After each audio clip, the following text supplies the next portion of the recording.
Hello, everyone, and welcome back to the channel. We are here today with Alt ending, first name Alt. I don't know. I'd never know how to directly call you. Taff, Alt. Tough is fine. That's what everybody else calls me. Yeah, I had this issue with Joel or Jam Sani, who I had on the other week, because I was like, is your first name Jam? I was like, I'm not sure how to address you. I think that you should have called him Mr. Sani the entire time. I could have done that as well. Yeah, I never thought about that. Yeah, maybe I will. Next time I see him, I'll be like, Mr. Sani. There we are. Have you met him in person? Have you met him in person? Yes, yeah, I've met him a few times. He's really tall, isn't he? Yeah, he's quite a strapping lad, I think you describe him as. I was quite surprised when I first met him because it was at Wembley, and I didn't think he was that tall because his camera is always above him. So down and it's so you have no idea if he's tall or short. So yeah, well, do you know his brother's a professional wrestler? So I did not know that. Well, there you go. His brother used to wrestle for the WWE, I think. So amazing. There you are. Learn something new every day. Right, but we're not here to talk about wrestling. I didn't think we'd be talking about wrestling in the first 80 seconds of this conversation, so here we are. We are here to talk about Sunderland. So let's talk about the positives. That's the best way to start this. So what are your main positives, I suppose, from the start of the season? The points. Got to be the points. We're in a great position. I think much better than any of us hoped to. I mean, you always have this outside sneaky hope that we're going to do all right. And I know lots of people put, daft bets on. I was one of them. But I don't think you really believe that you're going to, be 11th or 10th. What are we, 10th? 9th? Something like that. Yeah, I don't think we really believe that. And with a bit of luck, we might have been elsewhere. If Ronaldo stays on the pitch, then I think we've got the besting of Villa on that day. So, yeah, really, really good. Really positive. Wilson making the step up. Ballard fitting in the defence, looking just as much of a beast as the people we bought. I think it's been really good. And I don't see that anybody can be terribly unhappy, although there are lots from time to time. Yeah. We often, as a society, generally can be maybe overly negative. But in terms of negatives, I do want to talk about a couple of things that I think we need to work on. I think clearly we aren't creating enough. I think if you look at the XG table, we obviously aren't doing great there. And I think we are also giving away, and I don't know if this is to do with the quality of the league, but I feel like we are giving away quite a lot of high-level chances in games. I think overall we're defending pretty well. But, I look at the goal that we conceded against Brentford. Then we conceded nearly the same goal against Nottingham Forest, that Chris Wood header that should have went in. Yeah. And I feel like every game we are giving away at least one or two like massive chances. And I don't know if that's just to do with the quality of the league. Is there anything you can do to stop that? I'm not 100% sure, but that is a little bit of a concern for me that maybe we've ridden our luck a couple of times with some really high-end chances that have just somehow not went in, whether it's a keeper or a bad striker. Yeah, I think Mateta had one at Palace, didn't he, that flew across his head. Not the one that Ruth saved at point blank, but there was one that flew past his head, I think, that he didn't connect with as well. So, yeah, but the XG looks terrible, and some people hate that. And talking about XG, I get it, but we are 17th for XG, and we're 19th out of 20 for shots on target. So, I mean, that matters a lot, shots on target, even if you don't like XG. So it's difficult. I think we're 19th as well for the number of touches we've had in the box. Arsenal are top and have had more than twice as many as us.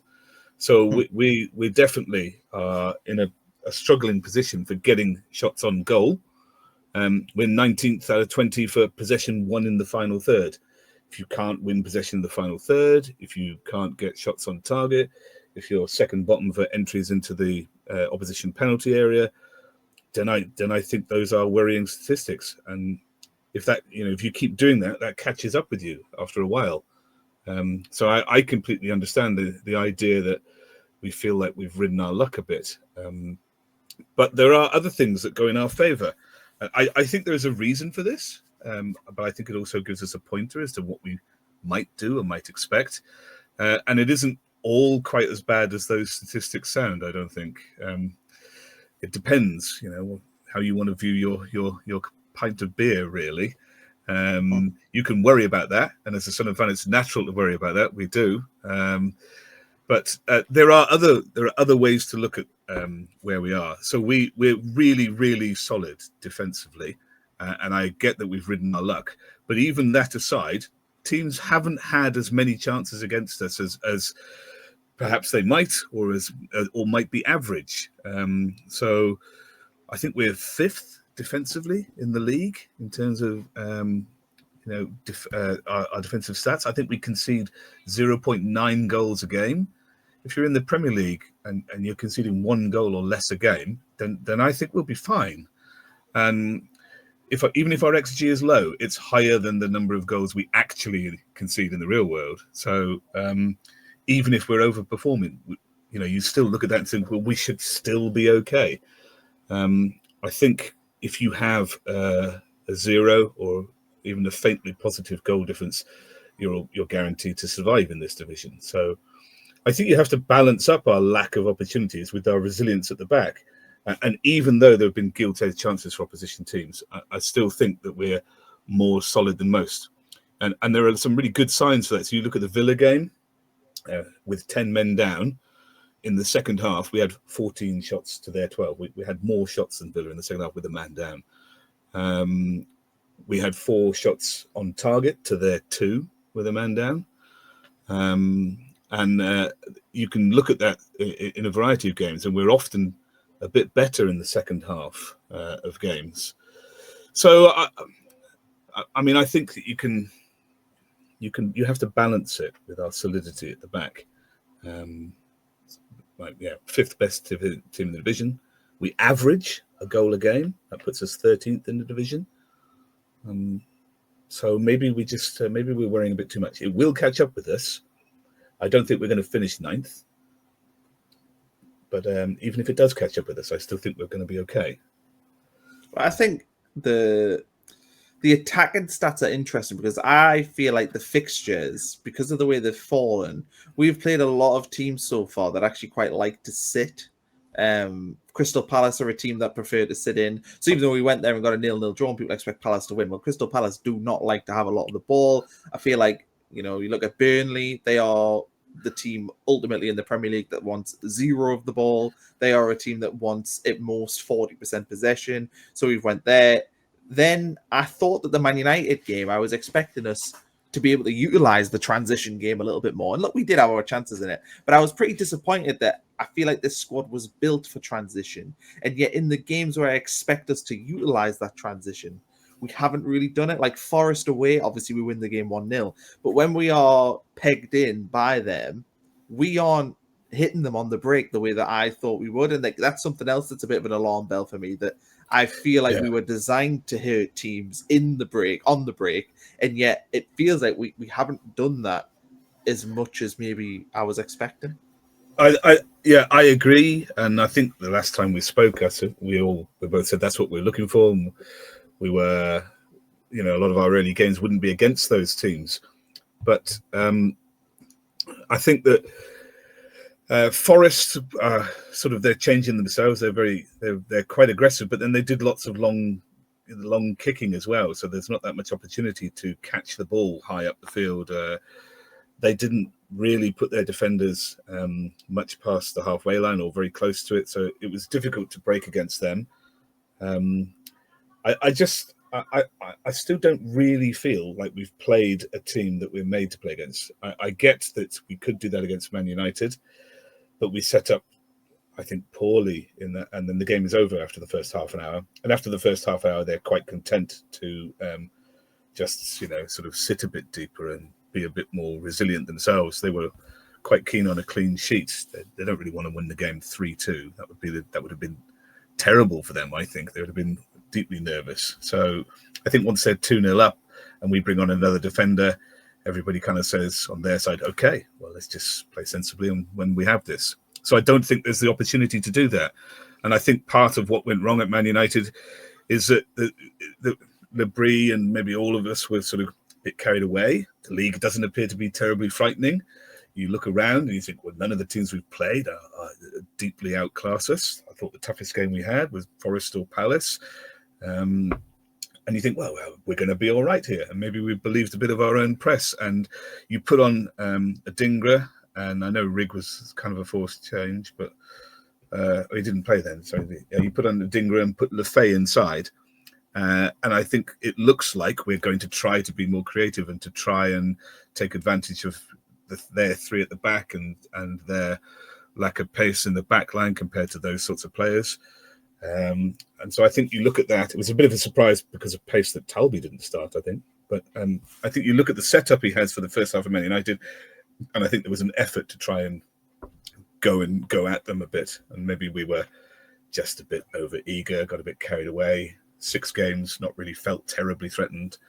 And maybe that wasn't the right thing to do. So it's a bit of a reality check for several reasons, I think. And then after that first half hour, it's clearly gone wrong. And I think the game is done by then. What do you mean? So you could say...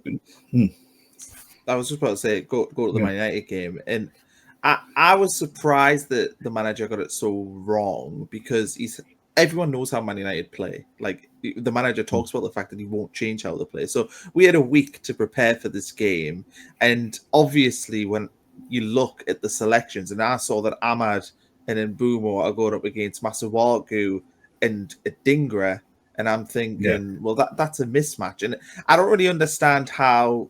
Look, and I don't, this isn't a criticism of the manager. Look, he has his reasons. But for me, that just made no sense. Masuaku, as you could see in that game, is a pretty poor one-on-one defender. And what Ahmad and Mbeumo like to do is run at defenders. And we saw it happen time and time again in that first half. And I just don't get how you can, in training for a week, think that preparing for this game and playing that system worked. It felt very non-like the man. It didn't feel like the manager.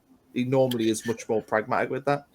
I think Labrie is essentially really super cautious, and I think most first halves are, the kind of instruction is stick together, be sensible, don't lose the game in the first half hour, like Man United, because you can't get back into things. You won't get those chances if that happens. And so I think the key message and the key way we set up is stay in the game. And then in the second half, he makes substitutions that generally, gradually try to find the space or find a go for it. And he's really good at seeing where we can go after 40 minutes of football. And that's worked really well for us. But I just think that, we were on a bit of a high and he probably thought they're really fragile. If we score first, who knows? And if Traore puts that ball in the net, the one he just steps over, if he puts that ball in the net, who knows what happens to them? There's all sorts of nerves for them. But I thought Man United played very well. They were really fast and aggressive in pressing. And when they had the ball, they were swapping players all over the place. I haven't put my video out about it yet, but I will do this weekend. And when you watch it, I know Masuaku came in for a lot of stick, and I want to talk about him in a minute because I don't think that his performance is as bad as a lot of people think. But there's so much movement on the flanks so quickly from Mbeumo and Mount in particular. They drop and they go wide, and you add them to the wing backs and Fernandes moving over, and they're really fast at moving up those side channels. And that put Masuaku and Hume under a great deal of pressure. And it was more emphasised on Masuaku's side, but not by much. Honestly, not by much. It was more emphasised on his side, because Adingra was poor at tracking back. So he frequently ends up with, having to make a choice, which you can't be right at, about what am I doing? Am I sticking with Mbeumo or am I going to Ahmad? And when you're having to choose between those two players, you're not going to get very far. And there are moments, if you watch the full 90 back, there are moments where Xhaka in midfield is desperately pointing, to Mount on the right. And there's only Hume there with Mount and is it De Ligt, I think? I can't remember. On his flank, and he's saying I've got to leave Fernandes to go and mark Mount, and there's just space for them on those flanks a lot, and our fullbacks were grossly exposed. And I think that Masuaku's problem is he can play some obvious terrible balls, and you remember that, and then when we struggle in the game, he cops more flack than Hume, because Hume doesn't play obviously terrible balls, almost never. So, but if you look at the performance defensively, which we will do if you like, they're not Masuaku's not worse than Hume. They both performed poorly, and I don't think that was necessarily about them.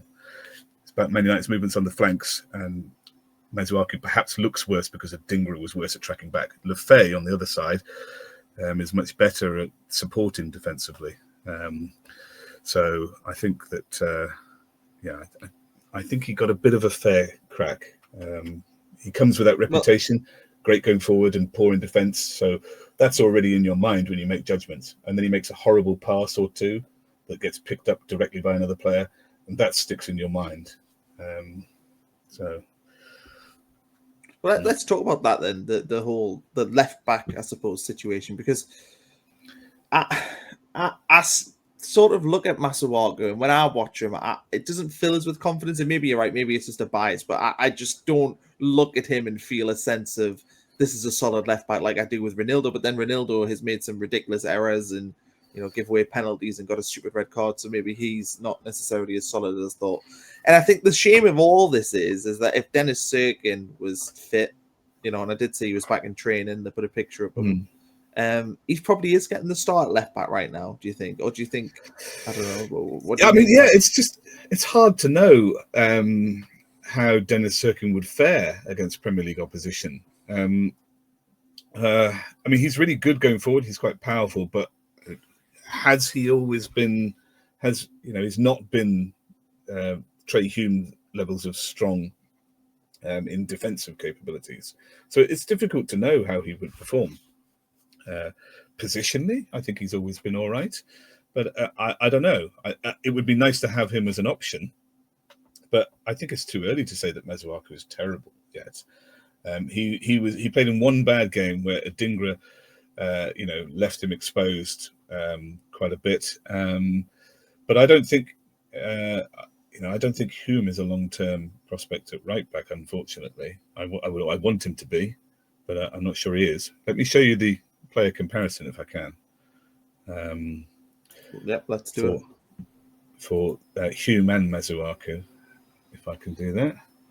Well, it's interesting. I mean, while you load this in, the Hume conversation's interesting because obviously, for me, Dan Ballard, when fit, should be in the team. I also think Alderete is obviously solid and should be in the team at that left side. And then at right back, I'm looking at Mukwele and thinking, well, is that a way of getting all these players in there that I want to play? And then does that mean that Trey Hume either moves over to left back or Trey Hume just drops out of the team? I'm not I don't know. I feel bad because Trey Hume's a player that I want to play for Sunderland for a long time. I feel like he could be like our Seamus Coleman, just reliable and dependable for 20 years. But I don't know if that's actually the reality.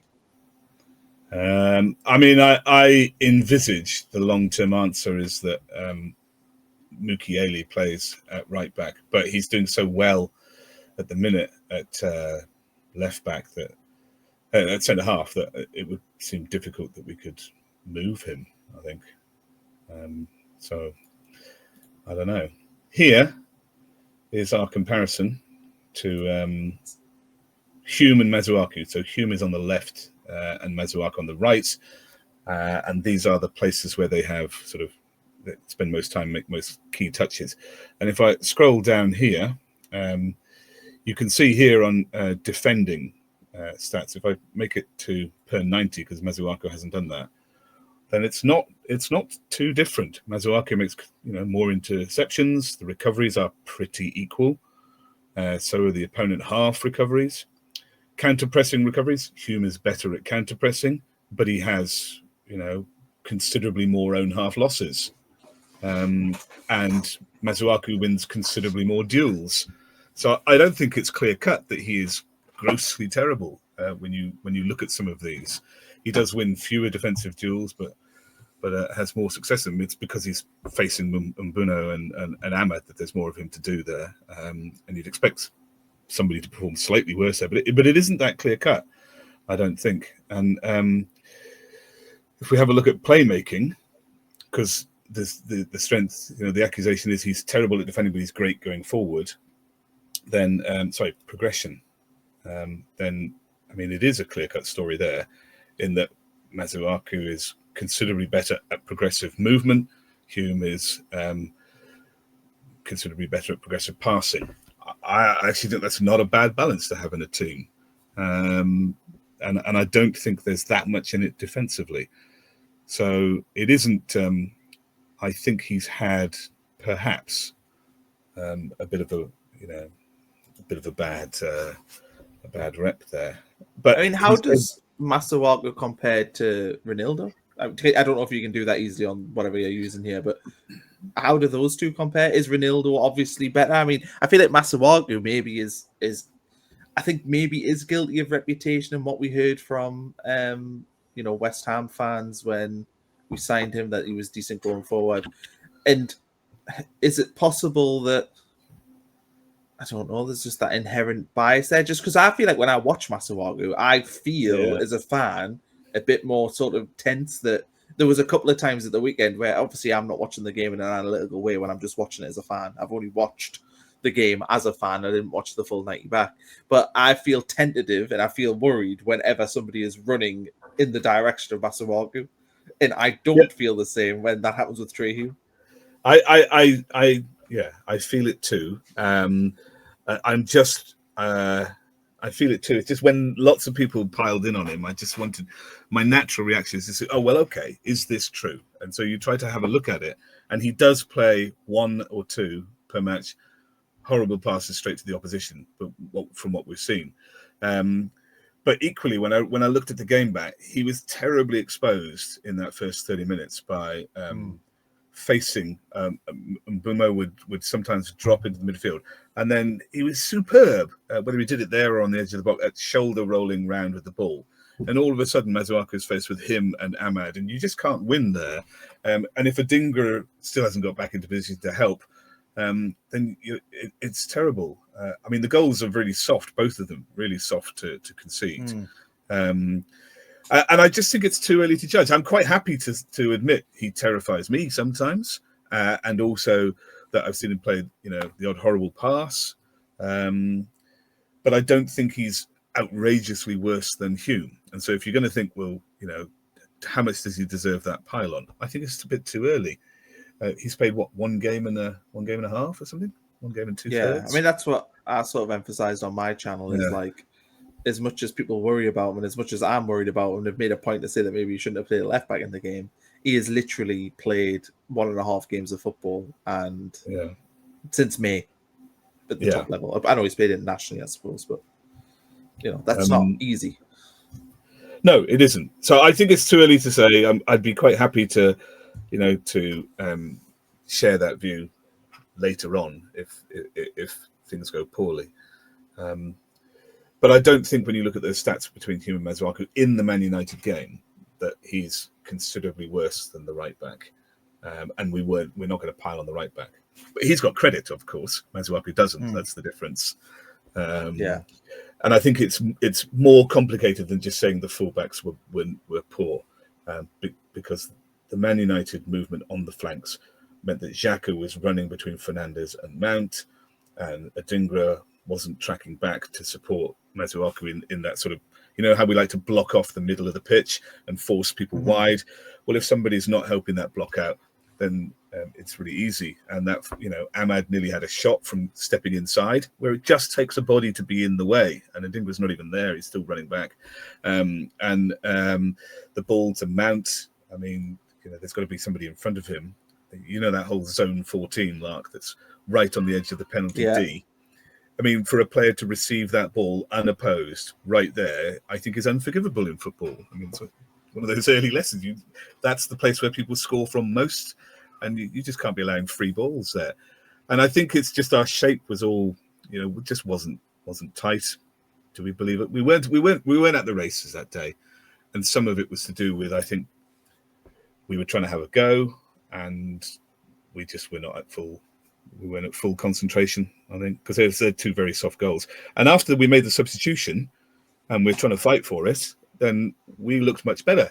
There were far fewer chances of them. How much of that is them sitting back on the win? I don't know.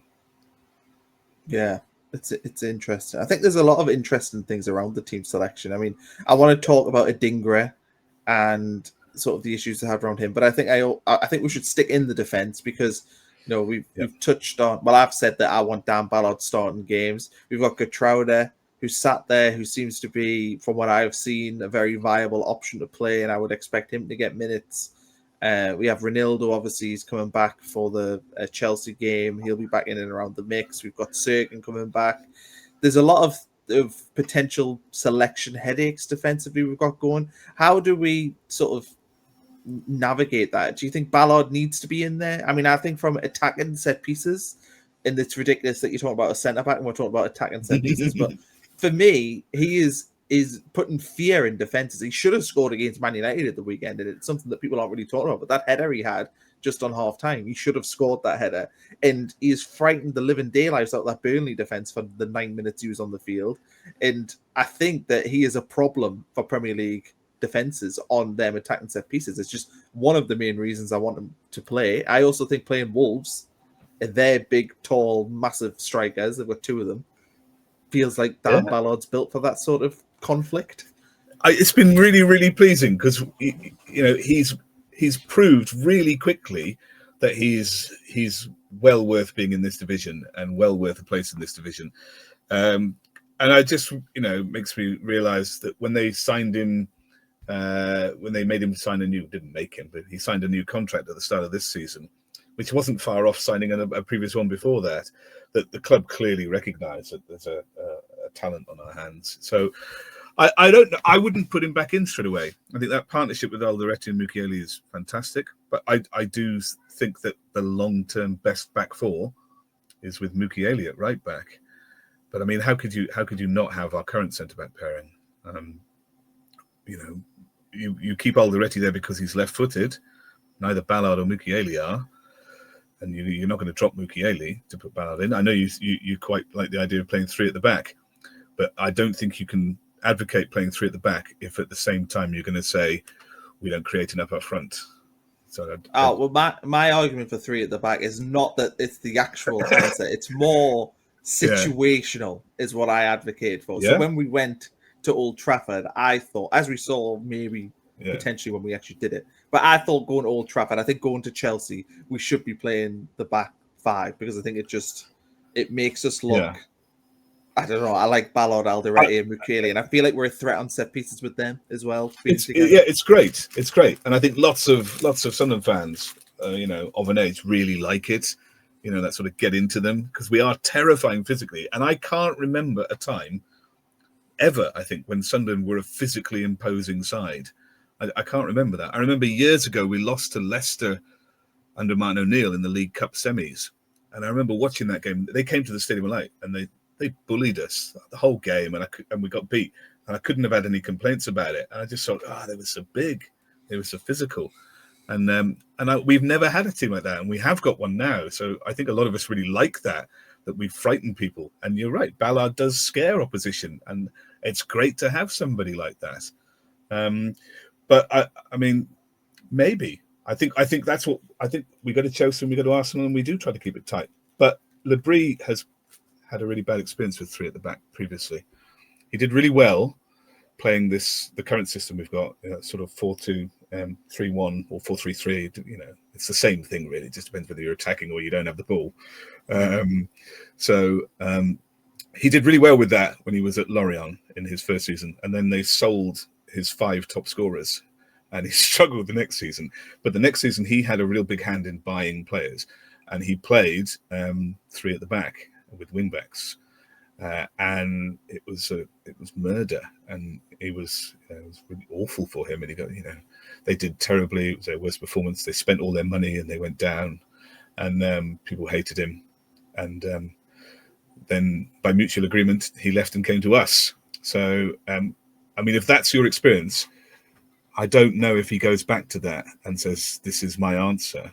It's worked for us at times, but I don't think though it's a case of it. If it's a case of it being the answer, I don't think it is the answer. I think that it's, for me, the manager is pragmatic and he takes every game on an individual approach. I don't think that he thinks that I have to play a certain way. And I think similar to what we had with the 4-4-2 last season, which I doubt we'll ever see in the Premier League, but similar to that, there are, I think, situations when we go to places like Chelsea or even just probably Arsenal, Liverpool at home, and maybe Man City. Yeah. I feel like that back three, just because the threat that I think we potentially have is set pieces. Probably not against Arsenal, to be fair, because they're set piece monsters. But everyone else, our threat will be set pieces. So sticking that extra man in there, playing the long throws, wasting time doing the long throws and all that stuff. That's why I think it could be an answer. But I don't think we play Wolves at home and play 5 at the back. No. I mean, that's idiocy for me. You know, you play the system that suits you and what's done well with us this season. But I did think at the weekend he might have went with last weekend he might have went with the back three. And I think when we went to the back three, we looked a little bit more comfortable, with the asterisks that Man United were, of course, winning 2-0, and therefore we're not going to be as pressing for a goal. Yeah, look, I think I would do that. I would be very. I think he's really cautious. You've seen that he has this sort of let's not lose the game in half an hour. I think that's the first time it's ever happened, and I don't think he would do that again. And I think it's really important if you remember. We got hammered 9-0 away at Southampton. Was that the year we went down? Or was it the year before? 8-0. 8-0, that's right. It was the 14-15 season. Right, okay. So I don't think that sort of result would ever happen, because I think it's really important for morale when you're trying to stay in the Premier League that you don't get thrashed. So if you're losing 2-0 and you think, well, the game is gone, right, so try and get out of it. I don't agree. I think you can try to get stuff out of it. You can try to be creative. And he's shown that he can do that without sacrificing solidity. But I think it's really important until we're really close to being safe that we don't get hammered. Because that team will have left Man United and they'll feel like, we weren't at it. We could have done better. And we will do. But you come away from a 5-0 thrashing somewhere. And I think that instills a great deal of doubt in people about, God, what do we do next? So I think it's really important that you don't get thrashed. So when you go to Chelsea and when you go to Arsenal, he might well play 3 at the back, because it's really important that doesn't happen. And we are solid. So, that might be something that he does. And I could see the benefit of it. You lose attacking impetus, and we have very little of that at the minute. But maybe that brings us to what you do and who you play further up. I don't know. But talk about let's that. talk about going forward, because I thought Adingra, obviously he was sacrificed. You talk about him defensively, and I don't think, I mean, again, this is me just watching it as a fan, but I feel like he's not great defensively. Traore, who played on the right side, I was actually surprised he got the start in that game. Should we want to see Mayenda and Isidor play together when we know they've got chemistry? And I'm not talking about in a 2. I just mean sticking one of them on the wing, Isidor on the left or Mayenda on the right, whatever it is, and trying to get them 2 playing together, because in terms of a creative spark, I think Isidor has like an X factor of he can kind of just score a goal for no reason. And I think Mayenda, as we did see when he came on against Man United, he can dribble at players. He's very good at carrying the ball long distances and getting us up the field. And he is also very good at creating. When you saw the chance he laid on for Talby, and we've seen him and Isidor. He set up Isidor a million times when they play together. And I don't think, I could be wrong, I'm pretty sure they haven't played a minute together this season. And I would like to see them on the pitch at the same time, with one on the wing, playing the same system we have with the 4-3-3, but one of them being on, probably Mayenda playing on the right side. Well, I think we will see that when Talby and Adingra are offered AFCON. I mean, that's going to be our solution, because we won't have other people. But maybe. But what did you think of Mayenda when he came on against Man United? Well, I thought he looked like a live wire. I mean, he had that shot, which he probably should have done better with. I think he should have passed it to Hume. He should have had a pass one before that. Yeah. And then he did that run and then set up Talby, where Talby's finish was just weak. But he had that run. And they were like 2 moments where I thought, well, even though we've not scored from them, it's probably the 2 best bits of creativity we've had after the 3rd minute of the game. I think you're right. He's really good at sort of dragging the play up field, and he's just a handful to rob of the ball. and his positioning is getting better to get into space where you can have the shot or lay the pass off, which he didn't. But he's much better at finding that space, and I thought he looked quite good. He's a very different player to Isidor, because he can bustle the ball in a way that Isidor can't. And I looked at what he came on at Man United. I thought he might have been a better prospect at starting that game, actually. But also, I think he's a similar player to Broby. I'm gonna call him Broby because it's too silly to call him Brobby. Call him Brian. Brian. I still can't get out of my head the prospect of the away game at Everton there being 100 Mr. Blobby suits in the crowd. I still can't get that out of my head. So I think Broby though is a different player as well, because Mayenda has really got the impetus to drive upfield and run with the ball and move with the ball, and that's not. I don't think that's that common unless you like really pacey like Kane or Jokeres or something. And you get those balls wide. So but bustling the ball along with the ball. And what surprised me about Broby when he came on is that he received the ball sort of just inside our half by the centre circle. And he had 3 or 4 players around, and Mayenda would have bombed up the pitch. He'd have pegged it and tried to get round people, but Broby didn't. And in a sense, he did the more experienced thing of he sort of tried to drag the ball a bit wide, and he tried to wait for players to catch up with him. And he played a nice ball through to Traore. And he was just quite aware of Traore coming up on the right. And I just thought it's a bit more of an experienced player. So I think all 3 of those strikers are not really the same player. I know a lot of people look at Broby and say he's the same sort of player as Mayenda, but I don't think they are. And we haven't seen very much of him. But I thought maybe Mayenda should have started against Man United. And we've yet to really understand what Broby offers. But Mayenda is a handful, like you say. He seems to create chances out of nothing. And it'd be interesting. Will they play together? Only if Isidor plays on the left wing, I think. Yeah, it's interesting. On the right ones. Yeah. I watch obviously other YouTube channels, and I think I've mentioned before I watched the Conor McGilligan one, and he's a Leeds fan, and he was talking about Sunderland's strikers, and he was saying that Sunderland's strike force compared to Leeds and Burnley is so much better because they've got Mayenda and Isidor. And it's interesting that the perspective of people is that Mayenda is probably Premier League level. That seems to be but yet we've not, I don't think, given him I know he started the first few games of the season, but I feel like they've kind of brought him out of the limelight. And when he came on against Man United, we were sort of reminded of, do you know what? He actually is like a top level player. And I sort of feel like Mayenda is possibly the better option of him and Isidor. I know that Isidor scored 3 goals, but I just think Mayenda has a bit more to offer overall than Isidor in terms of the overall gameplay. I really Isidor deserves to start. He earned his starting spot. But I like him coming on for the last 20 minutes because when teams are worn out and then he comes on full of beans trying to run in behind, that just must be a nightmare to see him coming on the pitch. And I think he's a tremendous substitute. And if you've got to deal with the likes of Broby or Mayenda, who are always physical and trying to come through the middle of the park, then I think the last thing you want is after all that effort, seeing someone like Isidor come on. I mean, they will play together in AFCON because we don't have any wingers in AFCON. But I'd like to see Mayenda up front and Isidor on the left rather than Isidor up front and Mayenda on the right. I think that's be a bit of a waste of Mayenda. But Isidor's happy on the left wing. Let's look ahead, unless you've got any more team selection things to talk about. I do. Okay, where do you play Talby? Where do you want to play Talby? Well, he should be playing on the left. When he's come on the last 2 games and he's moved over to the left in that wing back thing, he's looked much better on the left than he has on the right, I've thought. Yeah.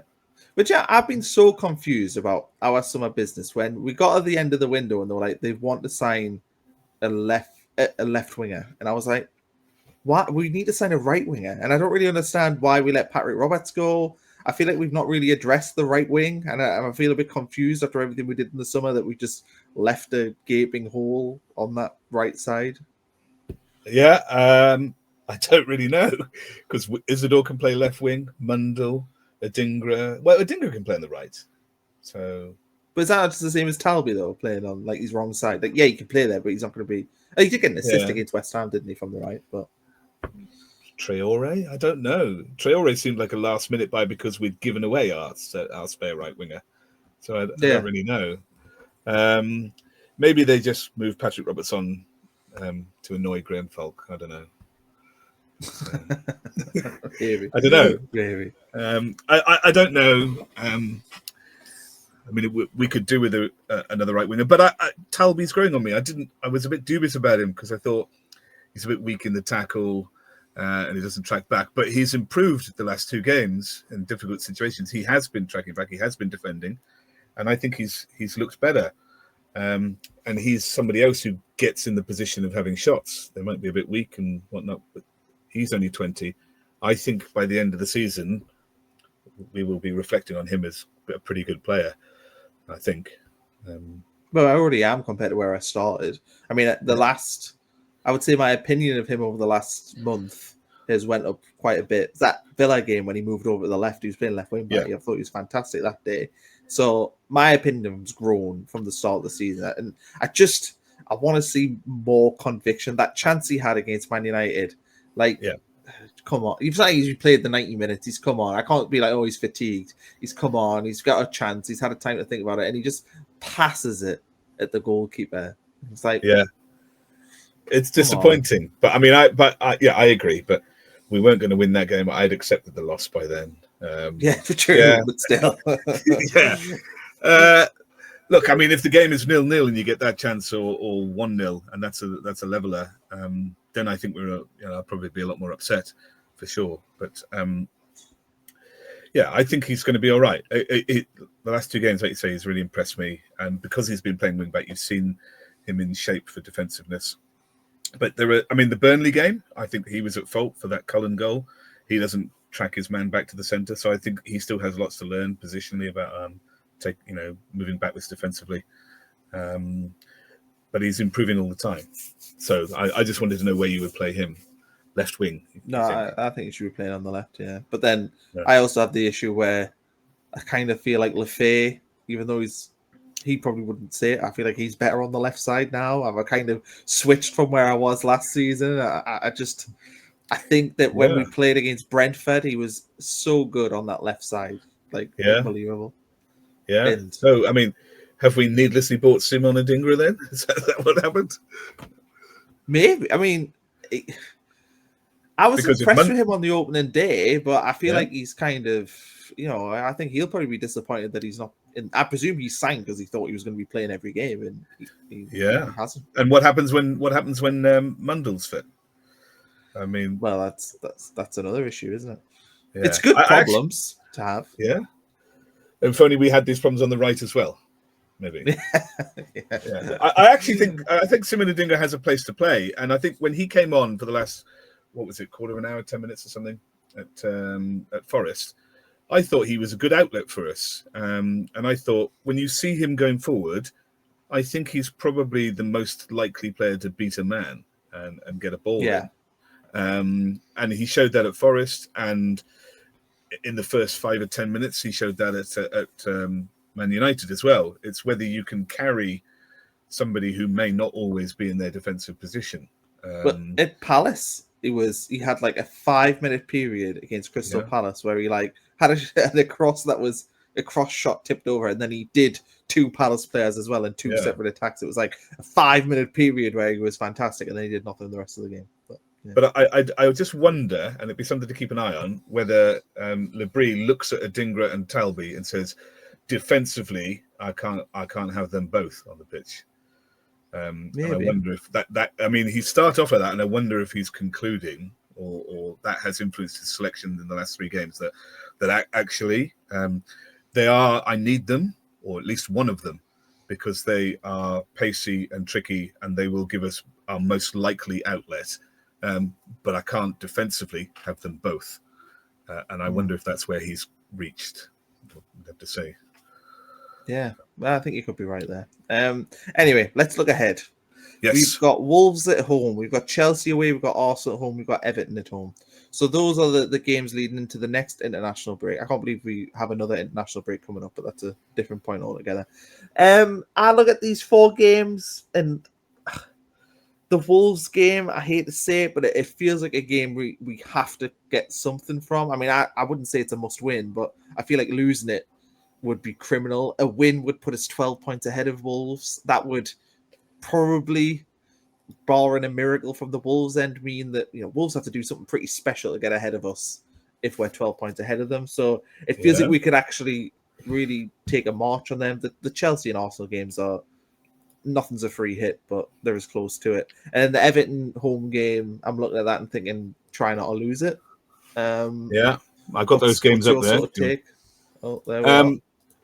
Yeah, I think that I can zoom that in for you, right? There we are. Those are the there they are. Those four. Look, I did do some numbers on this, and I don't think people will like what I say, but I don't actually think that either of them are must win. I mean, we're looking at Wolves and Everton here. We're assuming that we don't get anything, but I don't think you have to win either of them. And I know that might be surprising, but if you bear with me here, if you think at the worst case scenario that in AFCON we don't win any games, imagine that we don't. Yeah. Okay. Then that's 6 games out. So out of 38, you're left with 32 games to play for. Okay. If that's your worst case AFCON. So in 32 games, you need to get 37 points. In the last decade, that's the average for 17th position. 37 points in 32 games. And in actual fact, in order to beat 18th, you only need 33 points. 34 points. But, I mean, it doesn't quite work as straightforward as that because if you're only getting 33, 34, then perhaps the teams below you aren't getting below that. So 37 points in 32 games, I think comes out at about 12 and a half points every 11 games or 10 and a half games. So after 10 games, after the Everton game, we need to have 12, maybe 13 points to be on course to get 37. If you assume we get nothing in AFCON. Now, do you think we'll get 0 points in AFCON? No, but what I would say is that we do play Man City and Liverpool and Bournemouth and Newcastle. And even though obviously we'll beat Newcastle, we have got a lot of difficult games before AFCON, which will probably be the only caveat I would give to this theory. Yeah. Look, I think actually we will win some of these games. If I can just find where you've gone on my screen now, I lost you. I think we will win we will get some points out of Wolves or Everton. Let's imagine that we win one of them. Let's say we win one of them. Then suddenly we're on 14 points and we're ahead of our 11 and a half after 10 games. And we've, I think you can say, well, maybe we're a bit more comfortable now. I've got somewhere here. I think I might even have all of our, I'll have to zoom back out again now. That's out the AFCON, is it? These are all the games before AFCON. Okay, let's talk about these then. So here, all the way up to the Newcastle game, if we take Wolves just above that, about the 90% there. So how many of these do you think we win? Well, I mean, if I'm tallying this as I would if I was playing Football Manager, I would say that the Wolves game would be a win, the Everton game would be a draw, the Fulham game would be a draw, and the Newcastle home game, you'd like to think we wouldn't get beat. So the other games there are difficult. So what am I saying? I'm saying 3 against Wolves, a point against Everton, a point against Fulham, and a point against Newcastle. That's 6 points, I'm saying. What have we got now? Pessimistic view. How many points have we got now? 11? That'd be 17 points. Right, we'd be 1 point behind where we need to be, assuming we win nothing in AFCON. Yeah, so but I don't think we'll win nothing in AFCON either. So that's no. So it's not. I don't think it's that desperate. And let's say you beat Wolves, well then what do we need? We only need to get sort of 18, maybe 19 points by the end of by the Newcastle game. If you get nothing in AFCON, and I think if you're suddenly you're on 14 points after Wolves, and you only need another 4 out of those subsequent 7 games, I think we're still trucking along. And like you say, I don't think we get 0 in AFCON, but this is all based upon if we get 0 in AFCON. Well, so I don't think, like, it doesn't. the place that really hurts us is the wings, but we kind of have already discussed that the wings are a bit of a nightmare anyway. So, I mean, how much of a loss is it? And then Siddiqui and Diarra, but Diarra, of course, is injured, so we're not going to have him anyway. And Siddiqui, yes, that's a bit of a blow, and I would admit that. But we still have players like Getrauda who can play in there, Dan Neil can play in there, Chris Rigg can play in there, Enzo Lefebvre can play in there. Like, people are looking at AFCON thinking that our whole team is going, but actually our defensive structure stays, apart from at left back, but we probably would have Dennis Cirk in there. So the defense will be the same, pretty much. The midfield, we'd still have Xhaka, provided he isn't injured, touch wood. And then we lose Siddiqui, which is the big blow. That's the one player that's the big blow we'd lose going into AFCON. But everyone else hasn't done enough for me to be like, oh my God, we don't have Chemsden Talby or Simon Adingra or Bertrand Traore. I'm like, we can definitely cope without those players. Yeah, I think you're right. These are our AFCON games. If I show you this, these are our AFCON games, and I don't think I think we get. I don't think we get 0 points out of that. Well, the thing with AFCON as well is you have to remember that players like Ronaldo are going to be back probably after the group stages. Certainly, if you look at the percentage chances they have at AFCON, which means we'll have players back by that Tottenham game, depending on how AFCON goes. Yeah. But I would look at that and look, Leeds at home is obviously the one you're looking at and saying that's a really, really big game. You'd look at Brentford away and you'd look at Palace at home and think, we've got to try and go there and get points. But Tottenham are vulnerable at home. They're not a great home team. They've lost stupid points at home. I still don't know which Brighton and Hove Albion team are turning out this season. They're great, and then they lose something inexplicably. I tipped them to finish 5th. Well, who knows? I don't know. But look, can we get 3 points out of that, even if it's 3 draws? Or you'd have to think. I think we'd probably get 3 to 6. I would say. Right. So if you get 6 before AFCON and 3 in AFCON, then we are ahead of the projection for 37 points, and we're well past the halfway point. Yeah, so, and this is us being very pessimistic and saying that automatically we lose games against teams where we might not. I mean, we saw Brighton beat Chelsea the other week because Chelsea got a man sent off, but that can happen in any game. You can pick up surprising points. No, not to us when we get a man sent off. We're a better side, apparently. That's true. Yeah. So no, I don't think that Wolves is a must-win. And if we don't win Wolves, I still don't think that Everton is a must-win. But God, it would make things easier if we won one of them. Yeah. The Wolves game, I mean, as I'd said at the top, that if we beat Wolves, we go 12 points ahead of Wolves. And if you're looking at it simply as, let's look around the league table and decide who we can finish ahead of, well, a team that you're 12 points ahead of at one stage in the season, unless you're Newcastle trying to win the title, generally, you finish above a team you are 12 points ahead of. I like the way you got that reference in there. That was very good. I know. I think so. I think that Burnley, I think, are in all sorts of trouble. I'm not sure they quite realise it. And if we're 12 points ahead of Wolves, then you'd have to hope that's 2 of them. So who else? Well, you would probably say, well, I mean, I've written here on my list. I predicted Burnley, Wolves, and Nottingham Forest. But you've obviously got an argument for West Ham, Fulham, Brentford, and Leeds. I think there was a strong argument that Sunderland are better than all of those teams. Yeah. I can't quite make Fulham out at the minute either. But no, that's why I've kind of put them in there tentatively. It's interesting, though. I don't know how much you buy into like Opta and what they do in terms of percentage finishes. Yeah. And whether or not you think there's any value to it, considering that Sunderland. They had Sunderland. Well, I like all of it. I like all of it, but I think they're all, useful they're not useful in single games. They're useful in building a picture, and you have to take them in conjunction with something else. So there was some Leeds YouTuber the other day who said that Lyle Foster is the best pressing forward in the league, and I said, well, maybe that's because Burnley have so little possession. He's doing more defending than any other forward. So I think you have to be really careful with how you use the statistics. But the Opta table has Burnley, Wolves, and West Ham is what they currently have. But they had Forest at like 22%. Oh, this is which the. I was like, wow. Yeah, we're all obsessed with this Opta table about the chance of going down now. And Yeah.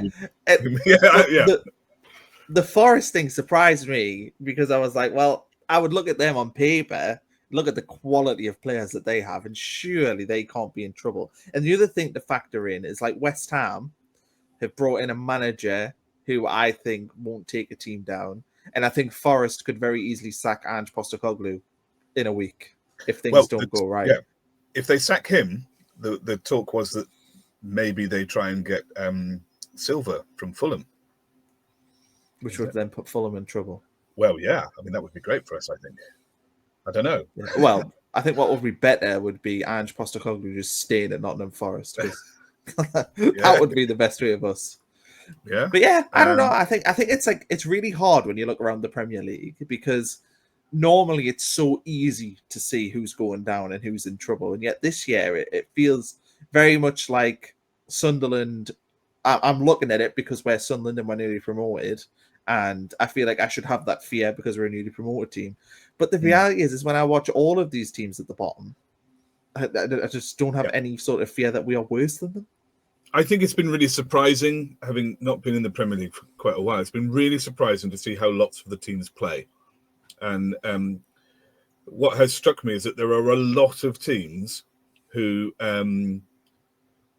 whose play style is actually pretty straightforward. A bit like we're trying to, and exactly like Palace are trying to, and Brentford are trying to, and Forest did under Nuno, and West Ham now will under Nuno.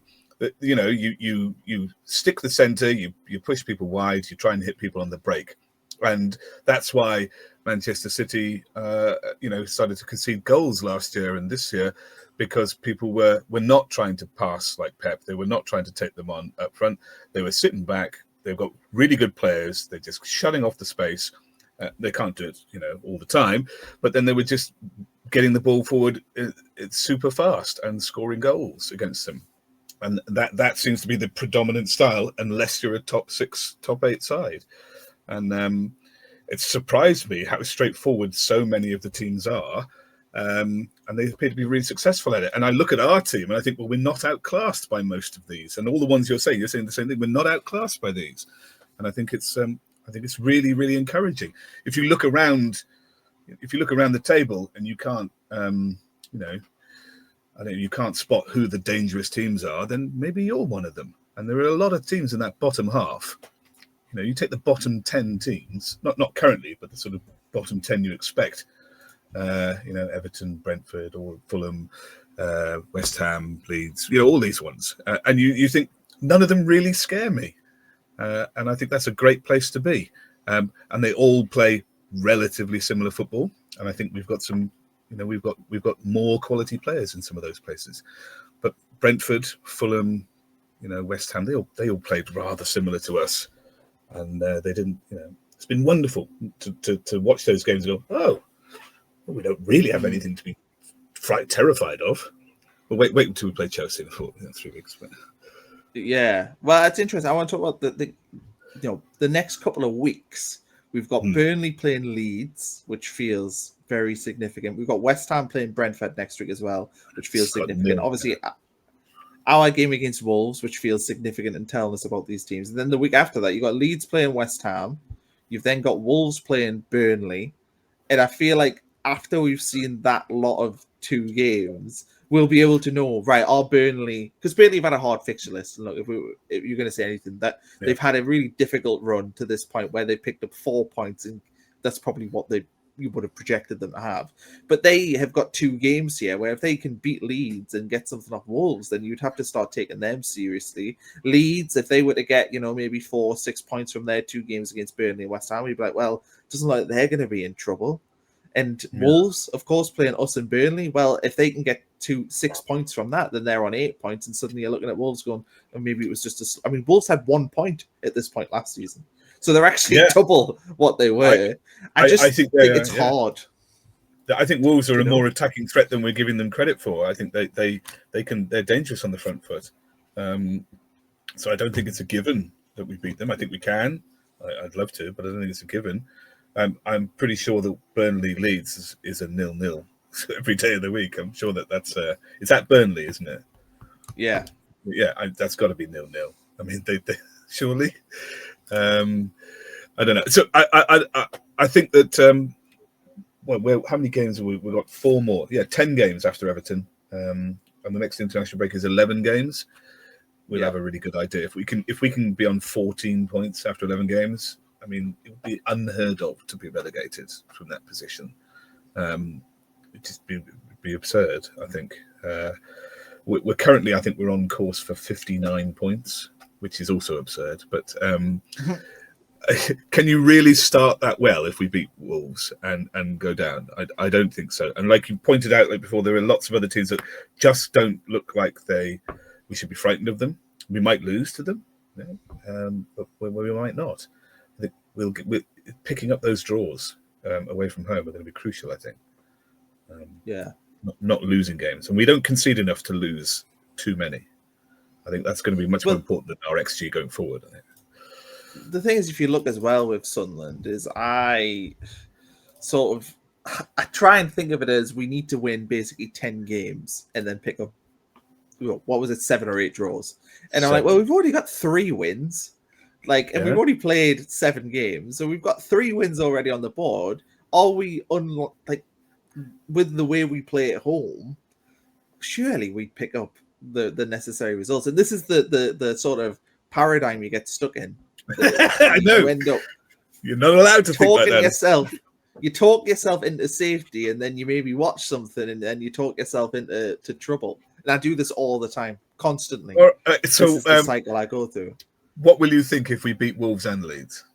We'll be on 17 points. What will you think? Wolves and Everton. If we beat them, what will you think? We think that's it. Crack open the cans. Party time. We're up. No, I think I would still be doomed. Sort of thinking, well, if we can beat Bournemouth at home, and get something off Fulham. You just carry that fear on to the next 2 games.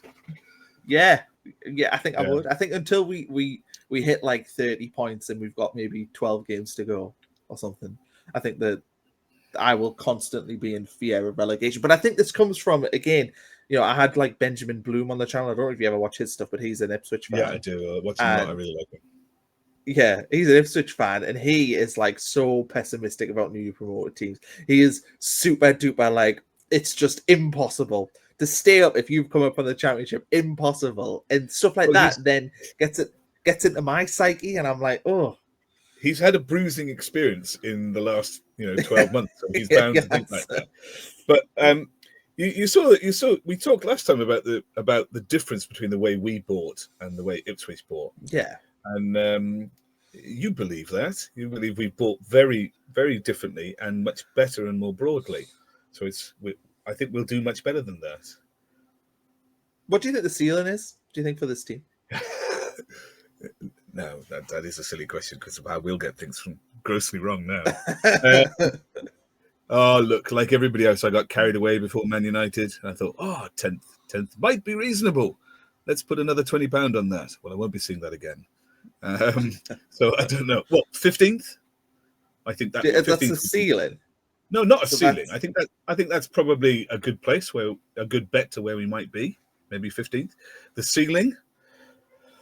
Well, should we have a look at I tell you why I think. So I think the ceiling is 9th because 9th is what Leeds finished.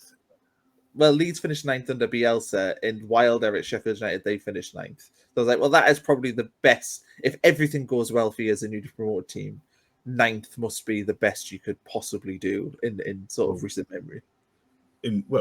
We remember getting promoted and finishing 7th. I'm not counting that as recent memory now. It's 25 years ago. A quarter century. I cannot explain what I've done with myself in that time. I'm sorry. Not enough whatever it is. I think 9th. Well, is it a bridge too far? I would have said 10th or 11th. 10th is probably too far. I would have said 11th maybe. But, there's not going to be much difference between 9th and 11th, is there? So, yeah, no higher than that. And I hope to God I'm wrong. That's... Yeah. I don't know. I mean, I don't know. how we're going to do. We still haven't played some teams that the results are interesting from. If we beat Everton, if we beat Wolves, if we beat Fulham, then you start thinking, oh, well, you can't really measure yourself unless you're playing against those teams that will finish that you expect to finish 13th and 12th and stuff like that. So I think we've got to see a bit more of those teams and play them before we can sort of say, well, is it going to be 15th or is it going to be 10th? So it's still too early to say, but I don't think we'll be in trouble at all. I'm a bit more optimistic than Opta, but I would. Problem with Opta is that their modelling goes on previous performance of teams that are completely unrelated to us, and that's the problem with it. So, what do you mean? So I watch obviously so much football, but I've been taking a very strong interest in Leeds. And the main reason why is because I feel like there's like some comparisons there. I think people are coupling us together. They've had a decent start the season. Obviously, we've had a decent start the season. And I feel like Leeds are like quite good. When I watched them against Tottenham last weekend, I thought they looked like solid. They conceded 2 deflected goals. I watched them win away at Wolves, and I thought they were really, really impressive. I watched them against Bournemouth at home. I thought they were really impressive and probably should have got something. But the one thing that this Leeds team, I would say, doesn't have that we do have is they seem to have a knack for dropping points in silly ways. That Fulham game, idiotic. That own goal they conceded. The Bournemouth game they've conceded late on. The Tottenham game I thought was the better side, but still found a way to lose the game. And I feel like that is maybe going to be their undoing the season if they're going to end up in trouble. But I think Leeds are really interesting because I think functionally they are as good as what we are in terms of organisation and the physicality they've got. My worry, which I think they share largely, is that they don't really have attacking options. Their best striker was Pirot, and he's just got zero pace, and you're not going to get shots in space in and around the box like that in the Premier League. So their money got lumped on Okafor, and who knows how he's going to do. He looks a bit lightweight to me, and he hasn't set the world on fire yet. But got 2 goals. Yeah, but I didn't see the first one. The second one was, wasn't a world beater, was it? It was a knock-in. The first one was a goalkeeper mistake as well. Right. So a lot will ride on his shoulders, I feel. They're conceding too many, and I think they'll stay up, but I think we're more certain to stay up than they are.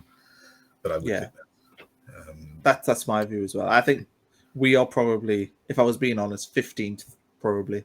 I think Leeds are more 7th. Leeds, I think they'll be in trouble up to the final day-ish.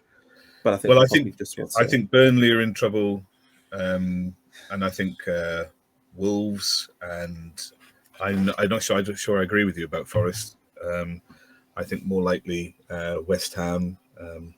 I don't know about Brentford. I thought that they were in trouble, but they might be a bit better than I thought. And I haven't really seen Fulham yet. But, if they lose Silva, then they could be all awry. But also, I think soon, Nuno Santo going to West Ham, I don't think massively improves their output, because he plays, a bit like, or he played like Palace, or like, very defensively and looking for long balls on the counter. I think they were the most long ball team in the division last year under him. And they got found out by the end of the season. So I don't think that in a struggling side, and you look at West Ham and you think, well, how frequent is their quality? You take Bowen out, it's really hard to say. Paqueta is supposed to be fresh and back, but it doesn't look like it. And I just think if you're going to play really defensively and long ball and on the break, is that West Ham team going to succeed doing that? And I don't think so. Yeah, they're circling the drain, I think, West Ham. Well, I would be worried if I was a fan of theirs. I'd be worried because if they get relegated and they lose that money and they lose their players, it's very hard, given their setup and their finances and their backing, to think how they come back. I'd be worried if I were them, if they go down. Yeah. I would agree with that as well. Horrific stadium. Is there anything else to talk about before we go? Stuart Harvey. Oh God, yes, I was going to talk about that at the start, but your internet connection went. I lost track. Yeah, Stuart Harvey. So, what I sort of heard about this a few weeks ago, and I dismissed it, and I thought, I don't see it happening. But from what I understand, the reason why this has happened is I think, feels like his nose has been put out, but I think the football club are also evolving and saying, maybe his influence is domestic. His influence is maybe not enough for what we want to do right now in terms of, shopping in international markets. And I think he felt his nose was put out. But yeah, when I sort of dismissed this when I heard about it the other week, and then obviously it's been confirmed today. But what do you make? Do you think it's doom or do you think it's fine? Well, I heard his son, Brian Harvey, begged him to stay just another day, but he wouldn't. Well done. That's why you wanted to talk about this. Of course, I just had to get that line in. I've stolen it. He has done some international recruitment because he went to Australia. I cannot remember who he went to look at, but he saw our Aussie world beater. I forget now. It's Triantis. He saw Triantis in the game and said, "Well, hold on a second, this guy's awesome." Didn't turn out too well, but I mean, he is a decent player, and it's not Premier League standard. Who knows what will happen to him in the future? So he has done international recruitment before, and he has been abroad. But you look at the arrival of Gisolfi, and you don't need Gisolfi, Harvey, and Speakman, do you? I mean, it seems as simple as that. But what I did think about the announcement today, it was unusually warm and glowing about him. That those last couple of lines saying, "Oh, look, you'll always be warmly welcomed back at the stadium," and stuff like that. I mean, that's not a finishing line very often, and I thought that was that probably spoke a lot about the fact that he's not sacked or pushed out or anything, and it did say mutual agreement. So that would line up with what you think. He felt a bit out of joint, a bit unneeded, and I think that's possibly true. You don't need 3 people involved in recruitment because we use a data agency to identify people as well, and it's hard to see. You're sat at the table with Gisolfi, the data agency, and Speakman, and you're Stuart Harvey. You probably don't get much input. So I think that's just the run its course. I think He'll get a good job. Like he will walk into any of, I think, a top end championship, like a Middlesbrough, Stoke, one of them teams that has like a bit of money for the level that wants to. I think he'll walk. Well, he was at Blackburn for years. He paid that enormous fee of like $8 million for Brereton Diaz when he was a youngster, and he bombed for the first couple of years. But I mean, look, he's done okay for us. We've turned out some gems, but we've also signed some useless fluff as well. I'm sure that happens to everybody. He's done pretty well for us, but I don't think there's space for him anymore. I have one more question for you. Okay, go on.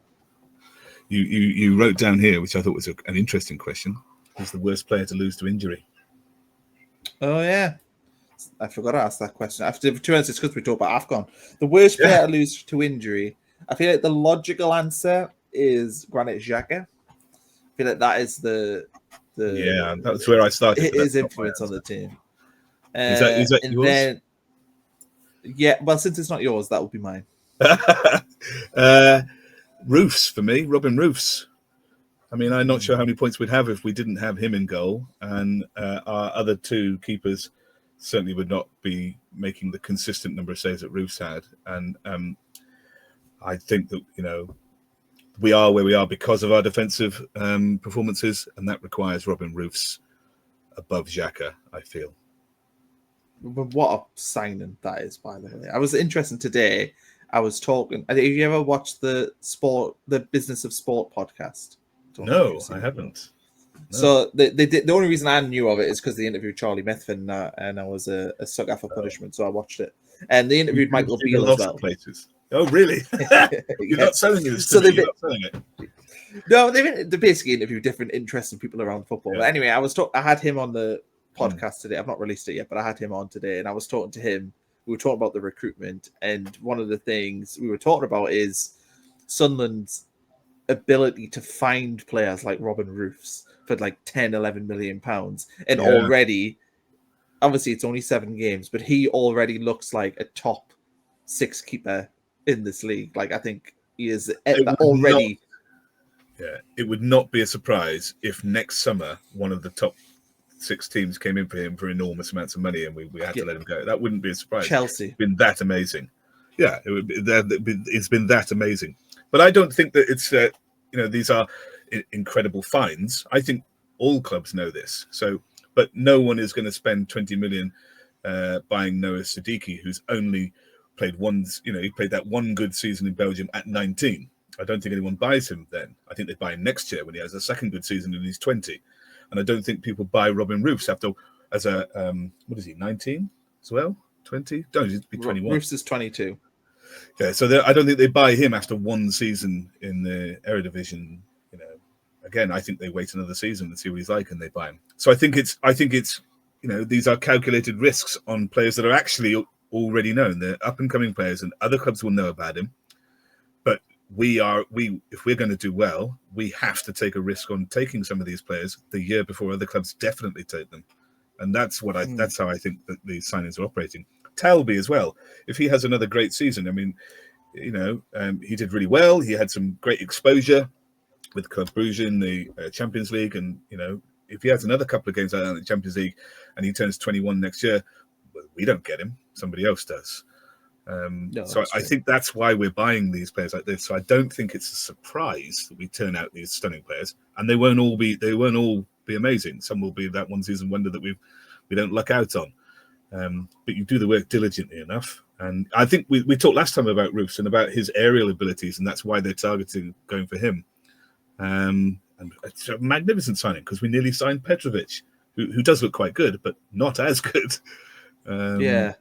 Strange, isn't it, how that works? It's the distribution from Roofs as well. I mean, there was a couple against Nottingham Forest where he's like threading needles, and you're like, you're a goalkeeper, mate. Like, what are you doing? Yeah, there was one where he passed it straight in the middle of the park, in between 2 Forest players, and I thought, ooh. Don't do that. Yeah, exactly like that. But I can't, I mean, obviously he has, but I can't remember a goal kick that he's put out of the field. Can you? No, he's goal kicking. I mean, considering Patterson, it was his number one trait. I feel like, and not to drag on Patterson. I mean, I got a little bit of shit on my channel for sort of dragging on Patterson. And the thing is I know Anthony Patterson just from working at the club, so I've got every hope that he finds his way. But I think even Anthony Patterson would admit that Robin Roofs is a level above where he was. He must be hoping he signs for Morocco or something and goes off to AFCON. I don't know, because he's injured. Unless he's injured, that guy is staying in between the posts until he's sold. Is quite incredible. Is he better than Sorensen? Well, I mean, for me, yes, but that's probably just because of age. It's just recency bias. Yeah. Recency bias, yeah. But somebody was talking about Thomas Sorensen the other day, and it's talked about the comparisons between the two, and about it was Danny Collins was talking. I think it was on Roker Report was talking about how when he had Sorensen at Stoke, you just had that air of calm and like it's all right because we've got him behind her, and he's like, that's what Roofs is for Sunderland. Yeah. It was great that you had Danny Collins on the channel. Did he say there it is? Yeah, he did. Did he? He did in the. I saw you said it on social. Yeah. Yeah, and I don't know if he actually did. Yeah. I don't think he actually did. I'll have a word.